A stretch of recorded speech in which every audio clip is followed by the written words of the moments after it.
मंत्र की चिंता अधम है, तीर्थों पर भटकना अधम से अधम है। जैसे कोई व्यक्ति पेड़ की छाया में प्रतिबिंब फल को खाकर प्रसन्न हो, वैसे ही वास्तविक अनुभव के बिना मूढ़ मनुष्य ब्रह्मा का आनंद पाने के व्यर्थ कल्पना करता है। भगवान हमें मैत्रेय उपनिषद के 2 सूत्र का अभिप्राय समझाने की अनुकंपा करें। प्रश्न आया है। पूर्णतः video sponsor Dwarikadhish electric and power tools Nagar. तत्व का चिंतन उत्तम है, क्योंकि तत्व का चिंतन हो ही नहीं सकता। तत्व मीमांसा, तत्व का चिंतन असंभव है। तत्व वस्तु नहीं है, विषय नहीं है। तत्व जो तुम्हारी जीवन ऊर्जा है, तुम्हारा स्वरूप है,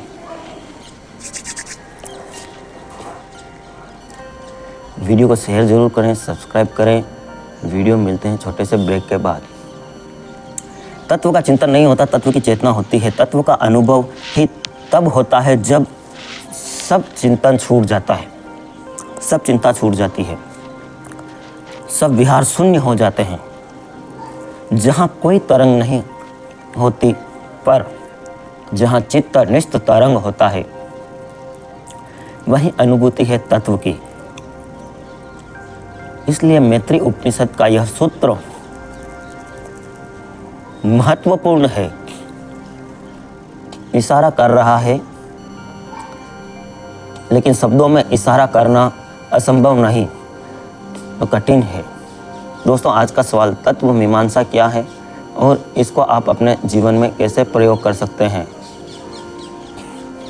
आदमी के गढ़े हुए और तत्व तो आदमी का गढ़ा हुआ नहीं है, इसलिए किसी शब्द में तत्व समाता नहीं। एक होटल में, उदाहरण, एक होटल में मुल्ला नसरुद्दीन ने प्रवेश किया। गर्मी के दिन है, सूरज से आग बरस रही। थका मांदा पसीना पसीना आकर होटल में बैठा। मैनेजर ने आके कहा, क्या आपकी सेवा करें? मैनेजर था कुछ दार्शनिक वृत्ति का व्यक्ति, फुर्सत के समय दर्शन पढ़ा करता था, दर्शन शास्त्र। मुल्ला नसरुद्दीन ने कहा, कुछ और नहीं, सबसे पहले तो पानी का एक गिलास। मैनेजर ने कहा, क्षमा करें, कांच का गिलास तो दे सकता हूँ, पानी का गिलास कहाँ से लाऊं? पानी का गिलास होता ही नहीं। कहते हैं हम सब पानी का गिलास, काम चल जाता है, समझने वाला समझ लेता है। ऐसे ही समझना इस सूत्र के प्रारंभ को, पानी के गिलास की बातें, इस पर अटक मत जाना। उत्तम तत्व चिंतन, उत्तम है तत्व का चिंतन। ऐसा मत सोच लेना तत्व का कोई चिंतन होता है। तत्व का कोई चिंतन होता ही नहीं। तत्व का तो अनुभव होता है, और अनुभव भी तब होता है जब चिंतन शून्य होता है। लेकिन किसी भी शब्द का उपयोग करो, कठिनाई खड़ी होती है। अगर कहते हैं तत्व का ध्यान उपद्रव से शुरू हुआ, क्योंकि ध्यान भी तुम किसी विषय का करते हो। धन का लोभी धन का ध्यान करता है, काम से पीड़ित काम का ध्यान करता है।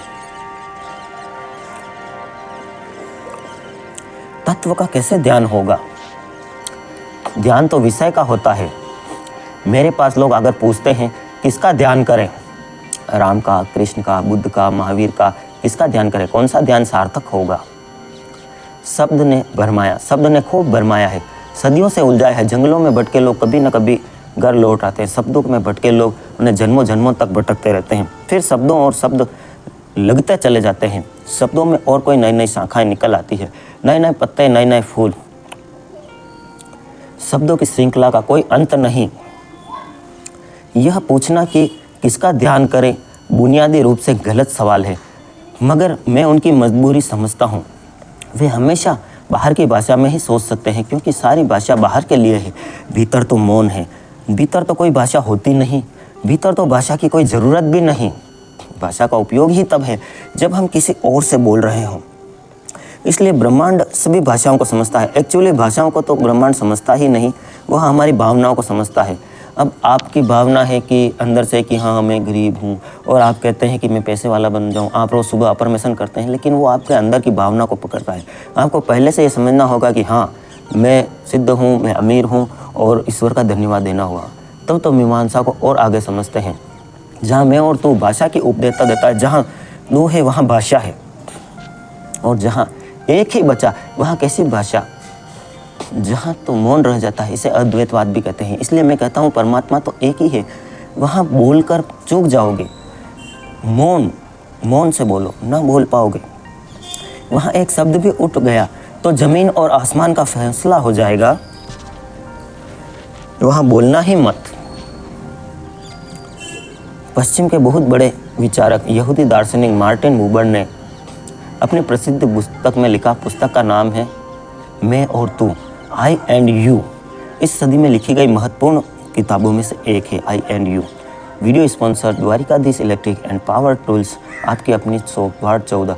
विज्ञापन देने के लिए संपर्क करें 97825048। भारत में सबसे कम दर पर विज्ञापन हम देते हैं। ध्यान योगी मोटिवेशन एटीवाईटी न्यूज में। ऋषि नहीं है, विचारक है, मनीष नहीं है, लेकिन दार्शनिक। बुबर एक दार्शनिक है, ऋषि नहीं है, विचारक है, वह एक मनीषी नहीं है।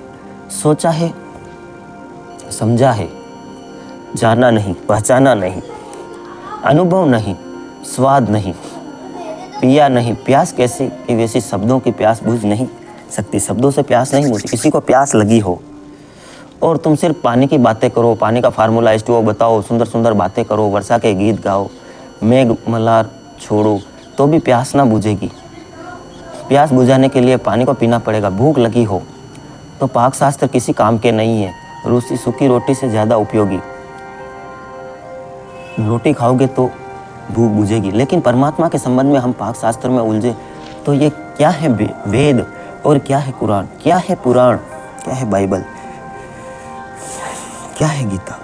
ब्रह्मा की भूख है, सत्य की भूख है, और शब्दों के थाल सजे रखे, सुंदर सुंदर थाल।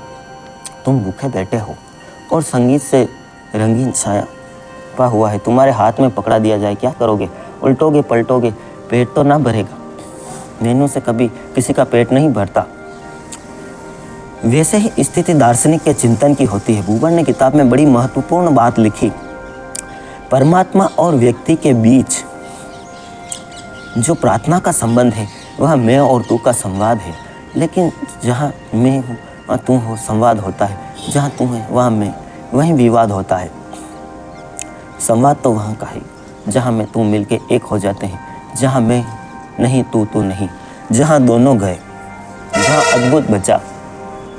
लेकिन फिर वहाँ ये विवाद नहीं, संवाद भी कहाँ, संवाद की भी क्या ज़रूरत। मौन में वही बात कह दी गई, मौन में वही बात समझ ली गई। परमात्मा की भाषा मौन है।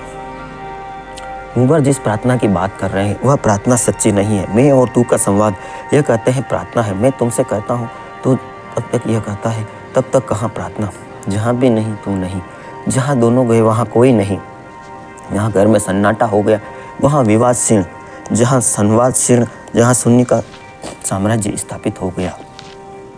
उस शून्य में जो संगीत बज उठता है, जो हृदय तंत्री कपिल हो उठती है, वो शब्द शून्य, जो मौन गदगद अवस्था होती है, आंखें आनंद से गीली हो जाती है, प्राण प्राण आनंद में पुलक उठते हैं, एक नृत्य घेर लेता है।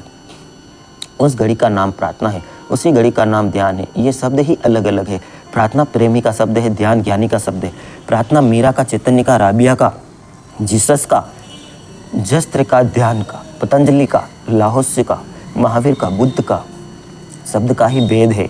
लेकिन अर्थ एक ही है, अर्थ में जरा अंतर नहीं है।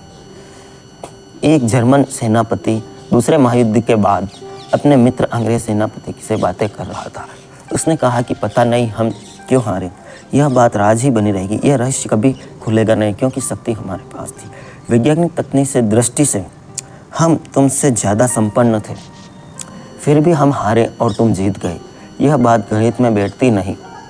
अंग्रेज सेनापति मुस्कुराया। उसने कहा, राज में तुम्हें बता देता हूँ, राज छोटा है, बात छोटी है मगर गहरी है। हम इसलिए जीते हैं कि हर युद्ध के दिन की शुरुआत हम प्रार्थना करते थे। हर आदमी की प्रार्थना करके बुद्ध में उतरते। माना कि तकनीक दृष्टि से, वैज्ञानिक दृष्टि से हम तुमसे पीछे हैं, मगर परमात्मा जब साथ हो तो फिर कैसी चीज़ की ज़रूरत नहीं, इसलिए हम जीते हैं। और तुम्हारे जर्मन सेनापति ने कहा यह बात तो है, और भी उलझा देती है, मामले को सुलझाती नहीं। क्योंकि प्रार्थना तो हम भी करते हैं, रोज़ करते थे, नियत से करते थे, प्रार्थना के बाद युद्ध पर जाते थे।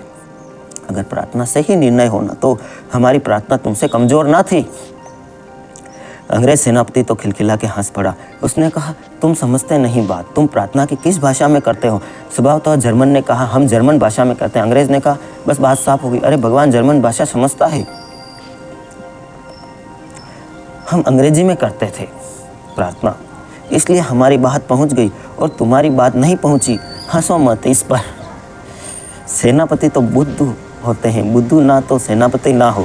सेनापतियों को माफ़ किया जा सकता है, लेकिन तुम्हारे पंडित पूर्वज तो यही करते हैं। यह कहते हैं संस्कृत देव भाषा है, तो ईश्वर की अपनी भाषा है, संस्कृत में बोलोगे तो ही समझेगा। और जैन कहते हैं प्राकृत में बोलोगे तो ही समझेगा, और बौद्ध कहते हैं पाली में बोलोगे तो ही समझेगा। उसको कहते हैं, और यहूदी कहते हैं कि हबू में सिवाय उसे कोई भाषा नहीं आती। मुसलमान कहते हैं अरबी ही बस उसकी भाषा है।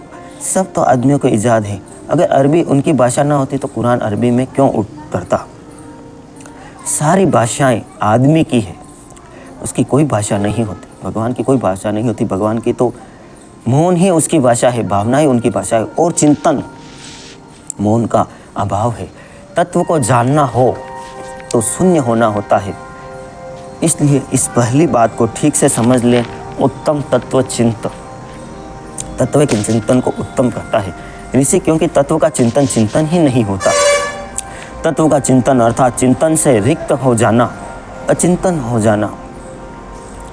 तत्व का चिंतन अर्थात निर्विचार, निर्विकल्प, निर्भीज। इसलिए उत्तम होने का कारण, क्योंकि जहाँ शून्य है वहाँ पूर्ण है। तुम शून्य हुए और पूर्ण उतरा। शून्य उतरता ही शून्य में है, पूर्ण उतरता ही शून्य में है। घड़े को भरना हो तो पहले उसे कूड़े करकट को खाली कर लेना होगा। Video sponsor Dwarkadhish electric and SS jewellers, Chungadi road, Fatehnagar. Gulab glory public school, Fatehnagar. पहले उसे कूड़े करकट से खाली करना होगा, तो ही घड़ा खाली होगा, तो ही उसमें पानी भरा जा सकता है। कोई भी बर्तन हो उसको पहले खाली करना होगा। इस प्रकृति का एक नियम है। यह खालीपन को पसंद नहीं करती, यह खालीपन को तत्क्षण भर देती है। तुमने कभी देखा नदी के जलाशय में अंजुली बनाकर पानी को भरा, और जैसे अंजुली को ऊपर उठाया वैसे ही चारों तरफ से जल दौड़ा है, और अंजुली में भरे जल में कारण जो थोड़ा सा खड्डा पैदा हो गया वह फिर भर गया, तत्काल तत्क्षण भर गया, देरी नहीं लगती। ऐसे ही तुम जरा शून्य तो हो, और तुम जाओगे, तुम्हारे शून्य होने से चारों तरफ से परमात्मा की ऊर्जा दौड़ पड़ती है, तुम्हारी तरफ प्रवाहित होने लगती है, तुम्हें भर देती है, तुम्हें ऐसा भर देती है कि तुम कभी ना भरे थे। लेकिन यह भराव तुम्हारे में भराव नहीं है। तुम कूड़ा करकट क्यों भरते हो अपने दिमाग में, दिल में? इस भराव को तुम तो मिटे परमात्मा बचा।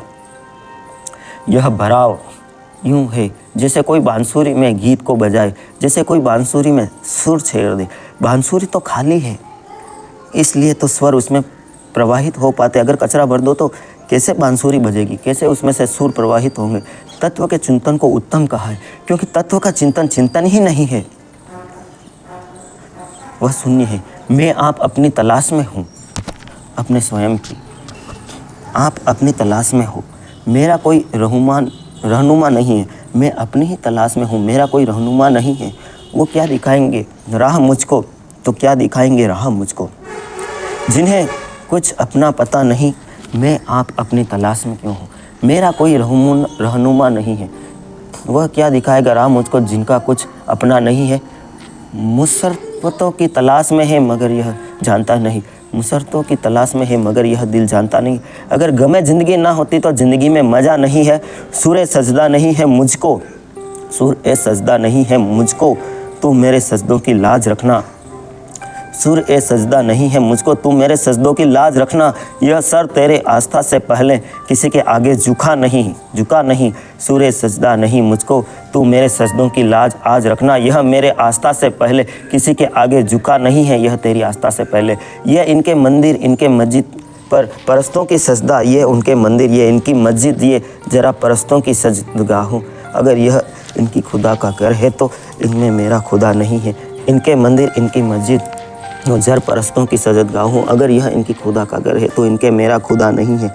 बहुत दिनों से मैं सुन रहा हूँ सज़ा तो देते हैं हर खता पर। बहुत दिनों से मैं सुन रहा हूँ सज़ा तो देते हैं हर खता पर। मुझे तो इसकी सज़ा मिली है, मेरी कोई खता नहीं।